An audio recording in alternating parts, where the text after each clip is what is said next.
Seeing all that under there is really gonna bug me.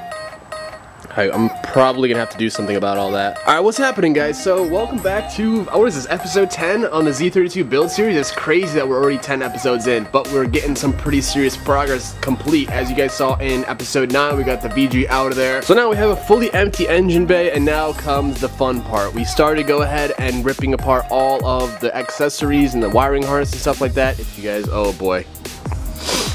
If you guys would have missed yesterday's episode, please check it out because we have to do some carnage to get that harness out. So, the next step for today, we're just gonna hop right into it, guys. The plan for today is get this engine bay completely down to bare metal everywhere. Get it power wash all the cross member, all that kind of stuff. So, I'm just gonna go ahead and get right to it, guys. The product that we're using is some really serious and kind of scary stuff. You want to be very, very, very careful with this. It will burn the hell out of you. So, don't touch it anywhere. Wear gloves, wear 2, wear 3 pairs. Be careful. It will eat through mostly any plastic. If you guys have a paint cup, that works very well. And then I'm just gonna go ahead and use a paint brush and just go ahead and apply it on everything. However, I'm gonna go ahead and first off just work on removing all the remaining accessories from the engine bay. We're gonna work on the brake booster. Fuse box harness kind of sucks because in 300 apparently it wraps around the whole car. So there's a plug in on this side of the chassis. As you guys see, the harness goes inside the car there, and it wraps around here, comes around here, goes underneath the car. There's the box, goes over the freaking radiator support, goes over here. That's like a little bit of it, and then into there. So I gotta figure out which side is the easiest to go ahead and rip it out from, tear that out, because obviously we're painting the engine bay, guys. This is gonna be pretty fire when we're done. So let's just get to it, man. Alright, so I've just been sitting here looking at this thing for like the past 5 minutes, and I can't believe I'm saying this, but I think I might relocate the fuse box harness just right away, just right now, right off the bat. You know, I really think I might, guys. It's gonna be worth it. You guys may enjoy it. The end result's gonna be so clean. Obviously, I'll have to route everything back up that needs to be routed back up, like headlights, you know, that kind of stuff. But that's kind of, you know, that's kind of simple. I've done it once in my 240. Otherwise, we'll have this in here somewhere, and you can't, I mean, I don't know really where you could shove this thing. Maybe like underneath here. Okay, all right, hang on a second. We might be onto something. I'm thinking we could just route everything underneath here. You know what I mean? Underneath the nose cone or nose panel. All right, let me do some more thinking. Guys, this car, okay, now I realize why everyone loves 240 so much. They are so easy to work on. This, no. To take the fuse box out on the 240, it's like the easiest thing in the world. This, just the room, there's no room in here. Okay, just a heads up, if you guys are doing this on your own, if you're on your passenger side, USDM passenger side, all this is fed through here, and you gotta take all these plugs out, and to get to the actual block that has all those plugs is well easier said than done. Let me show you guys the room you're working with in here, and look at how much of a mess it is in here now. I have to tear all this. Look at all the bolts, and there's more, dude. They're everywhere. So essentially, yeah, I mean, that's what you're working with, dude, and there's just no room. So it's a blast.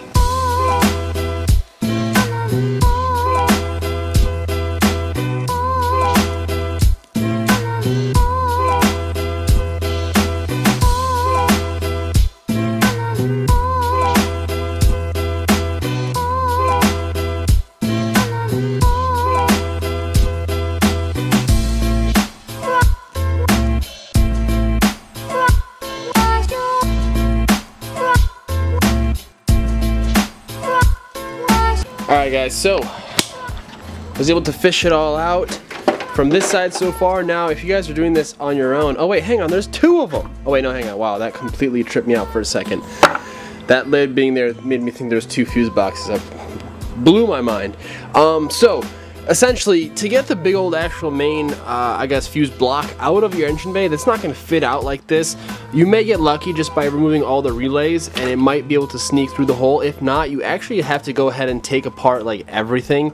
And by everything, I mean like the whole bottom housing, all the holder, the holders, whatever you want to call it, like the main part where they all clip into, everything has to be removed. Fingers crossed, take a picture of it, that way you have an exact reference of what you removed and where it goes back in, and then go ahead and see if you can get lucky and sneak through the little hole.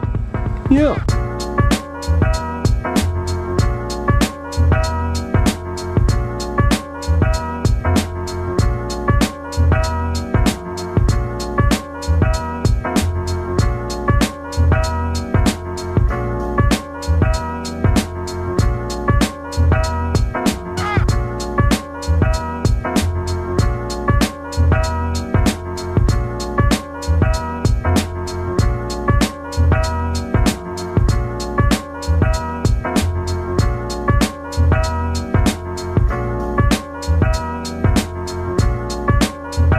You know, just out here watching Motionality TV, ripping his super around, you know, where I'm getting a feel for that 2J life. We're going ahead, we're doing well, guys. We're getting all this harness out the way. Check this out, man. So this little box was right up here. This is like part of the exhaust. This too eventually leads to the exhaust that you cut out. And I don't know what all this stuff in here is, but I mean, there's a lot going on. I don't know if it even shows up for you guys, unfortunately, but oh man. Like, how in the world? What is all that? I'm gonna see if I can. I'm just gonna rip it on out. Look at all the seam sealer.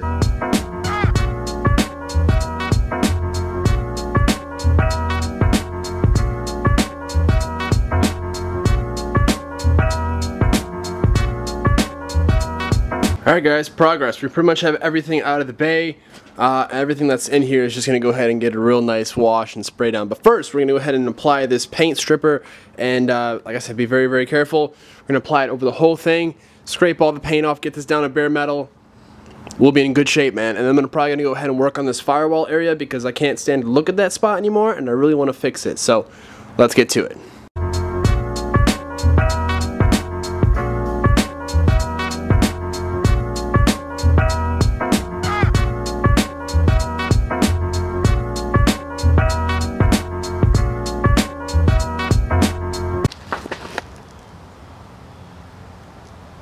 So I think we found the best way to remove undercoating from a car, man. This stuff is crazy, by the way. Again, be careful. We're gonna go ahead and just scrape this all away. I'm gonna get some cardboard under here so I can go ahead and catch all this junk.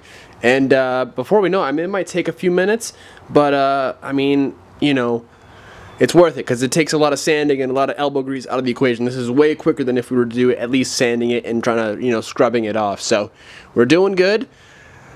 A lot of work to do still. I just wanted to update you guys. This stuff is crazy. It just lifts it right up. I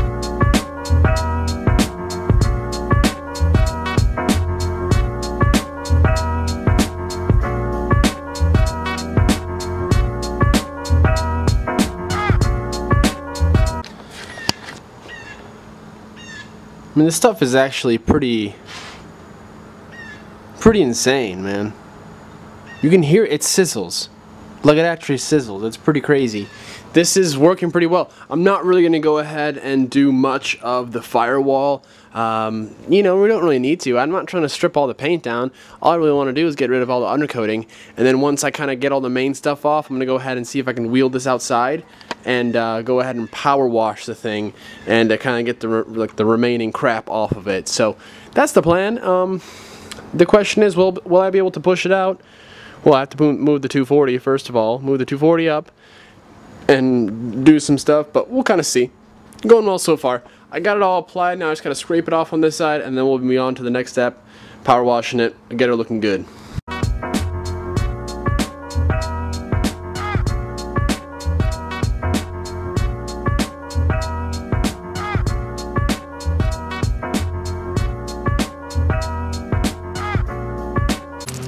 We'll go ahead and roll this guy up a little bit.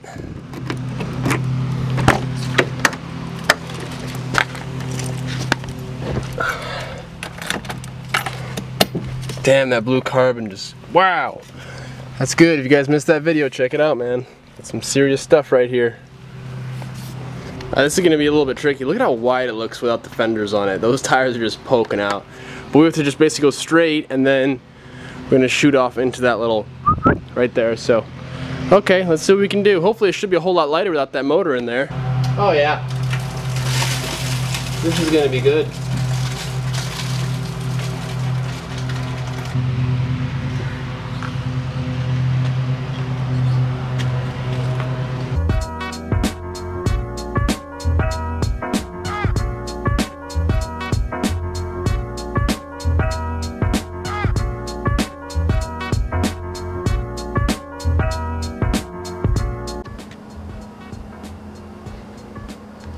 I mean, it did a pretty damn good job.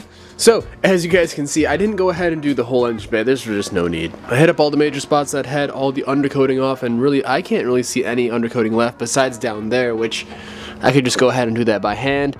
But, shout out to the Wicked Street homie, Lil JJ. If you guys don't follow Wicked Street Media, go ahead and give them a follow. Link is in the description. Had their help and go ahead and push the car in, because I could not do it by myself. So now guys, I'm gonna do something I wish I did on the 240. I'm gonna go ahead and actually remove all the seam sealer. Yes, it's gonna suck. See, Nissan loved to pile up the seam sealer, and I might also go ahead and see if I can delete some brackets. I know I'm gonna have to hold on to these two just because this is from the power steering reservoir. So that's gonna stay. As much as I want to get rid of it, because I would love to just have an empty. I'll look into maybe other ways that we can go ahead and mount that. If you guys have other suggestions, let me know. I forgot what this is.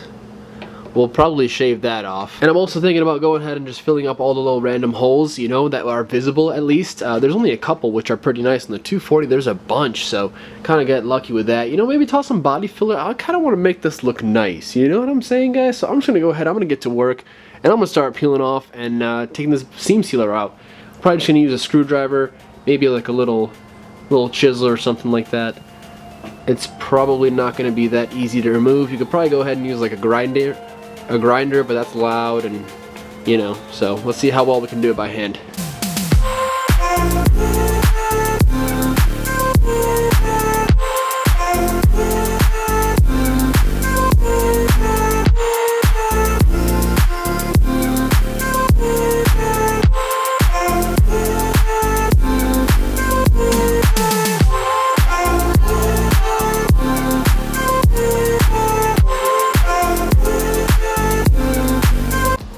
Alright guys, a little progress update.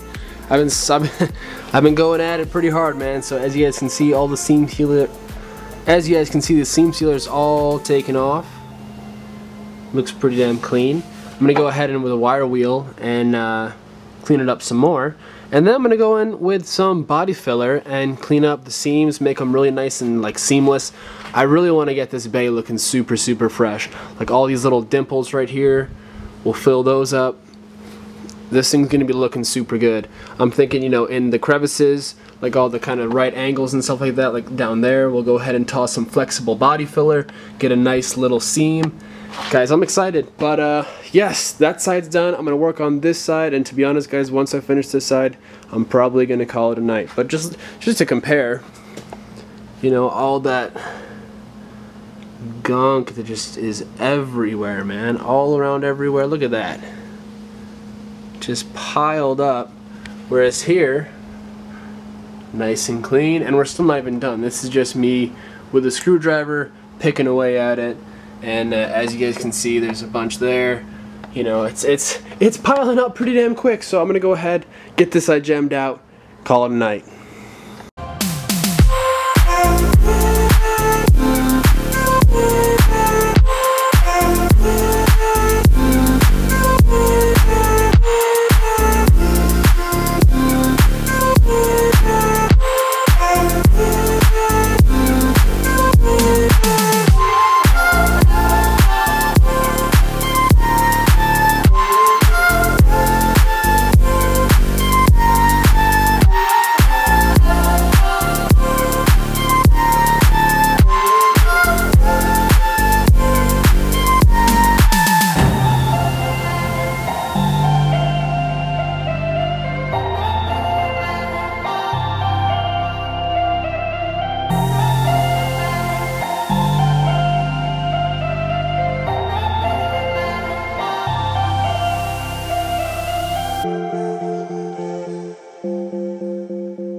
think it's just a tradition now that we just end super late in the evening, but I mean we're losing daylight pretty quick nowadays. But guys, this is coming out. I'm so stoked. I hope you guys are pumped for this build, man, because this engine bay is gonna come out awesome. This is by far going to be the best looking engine bay I've done. I've never went ahead and deleted the seam sealer. I'm going to go ahead and make all the seams, like I said, nice and flush with some flexible body filler. I'll show you guys all this tomorrow. Tomorrow we'll get a lot of work done on this engine bay. Hopefully get it all fully prepped for paint, fix our firewall, patch any holes up, delete some stuff, take out the battery tray, mock up, maybe we'll mock up the 2JZ tomorrow. You know, because I do have to notch out the subframe for the cross member, so we'll have to take the cross member out. I actually bought a powder coating gun, so I'll be able to powder coat the subframe or a cross member, whatever the hell you want to call it, when we put it back in, so it's going to look super good. We'll also powder coat the tension rod brackets and whatever else we want to do. So yes, guys, this is coming along super good, mate. Yeah, right. Yes. So yeah, look at all that seam sealer down there. I'm gonna go ahead and clean up, and we will be back tomorrow. Thank you guys so much for the support, man. You guys are awesome. Instagram, Facebook, Snapchat, Twitter, all down below as usual. Subscribe, stay notified.